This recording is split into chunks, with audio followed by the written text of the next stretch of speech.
जदों मर्जी पूरी कर लवे वो ख्वाहिश नहीं तेरी।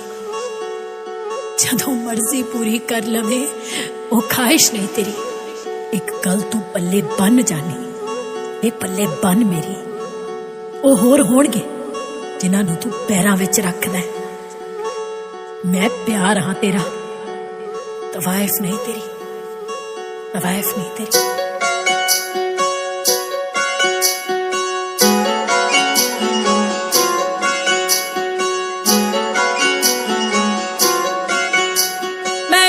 पिछे मरा जग जान दा ओनी पर मेरे लिए मरदा। मैं ओदे पिछे मरा जग जान